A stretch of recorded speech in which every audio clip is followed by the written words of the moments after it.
मागील 2 वर्षांपासून शिक्षक भरती झालेली नाही।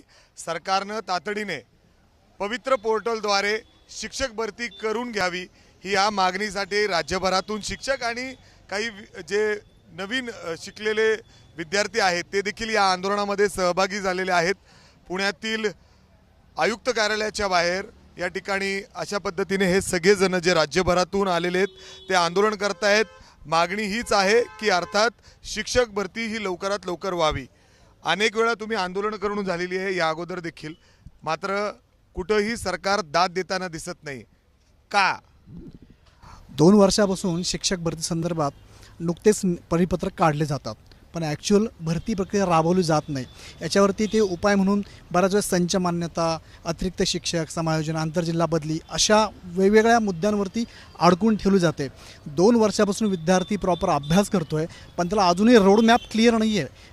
जसं प्रत्येक भरतीमध्ये आधी ॲड येते, इथे ॲडच नाही आहे। इथे किती जागा भरल्या जाणार काहीच माहिती नाही आहे, आणि विचारणा केली तर फक्त वेगवेगळ्या मुद्द्यांवरती अडकून ठेवलं जातं आहे। सो हे महाराष्ट्रातून सगळे विद्यार्थी आलेले आहे आणि बऱ्याच वर्षापासून तयारी करताय। यांची एकच मागणी आहे की शिक्षक भरतीचा रोडमॅप क्लिअर कट द्यावा सरकारने। मागील म्हणजे अर्थात जर आपण लाखो विद्यार्थी असे तयार झालेले आहेत जे म्हणजे डीएड बीएड करून येतात, टीईटीची परीक्षा झालेली असेल, का कुठं अडतंय? सरकार बोलतंय, चर्चा करतात, तुम्ही आंदोलन करता, मंत्र्यांना निवेदनं देता। खरं तर यांचा मराठी शाळा किंवा स्थानिक स्वराज्य संस्थेच्या शाळा राहाव्या, टिकाव्या आणि सर्वसामान्यांना शिक्षण मिळावं हाच हेतू मुळात नाही आहे। कारण आता बघतोय आपण या देशात 96 नंतर आता पुन्हा 86 नंतर पुन्हा आता 2020 न्यू एज्युकेशन पॉलिसी आली, त्यानुसार शिक्षणही तसं दर्जेदार गुणवत्तापूर्ण असायला पाहिजे, बरोबर? मग प्रत्येक सगळीकडे इक्वॅलिटी इक्वॅलिटी इक्वॅलिटी, इथेच मग डिस्पॅरिटी का? शिक्षणात समानता का नको? तर आमचा प्रमुख मागणी आहे बेरोजगार गुणवत्तापूर्ण उमेदवार हे जर सर्वसामान्य मराठी स्थानिक स्वराज्य संस्थेच्या शाळेवर गेली तर अधिकाधिक दर्जेदार गुणवत्तापूर्ण शिक्षण महाराष्ट्रातील मुलांना मिळेल आणि यांना हक्काची नोकरी मिळेल। आणि सरकारने आता कुठलाही विलंब करू नये, प्रामाणिक हात जोडून महाराष्ट्राच्या सामान्य जनतेच्या हातात हा लढा जाण्याच्या पूर्वी शिक्षक भरती करून मुलांना परिपूर्ण शिक्षक द्यावेत आणि बंद पडणाऱ्या शाळा वाचवाव्यात। अर्थात मराठी शाळा सुद्धा वाचवायचे। काही महिला देखील खूप मोठ्या संख्येने या आंदोलनामध्ये वारंवार तुम्हाला राज्यभरातून इथं आंदोलनासाठी यावं लागतं आयुक्त कार्यालयाच्या समोर। काय अडचण आहे आणि प्रामुख्याने कुठं अडतंय?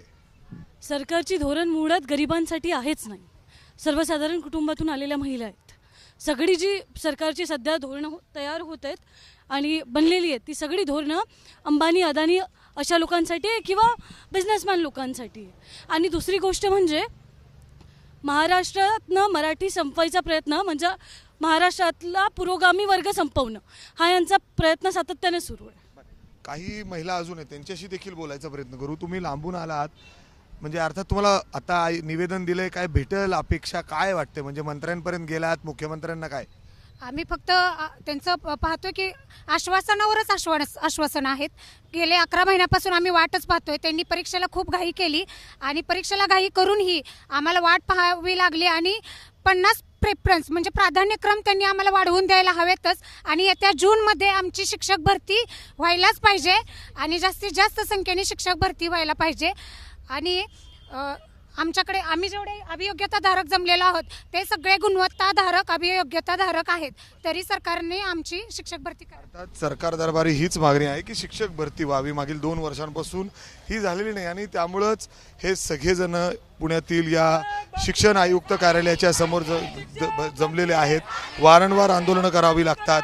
मुख्यमंत्री असतील, शिक्षण मंत्री असतील, यांच्याकडे निवेदनं देऊन सुद्धा, मागणी करून सुद्धा दाद मिळत नाही आणि त्यामुळं शिक्षकांवर अशा पद्धतीने आता पुन्हा एकदा आंदोलन करायची वेळ आली आहे। कॅमेरामॅन राजेश बिडकरसह मिकी घई, एबीपी माझा, पुणे।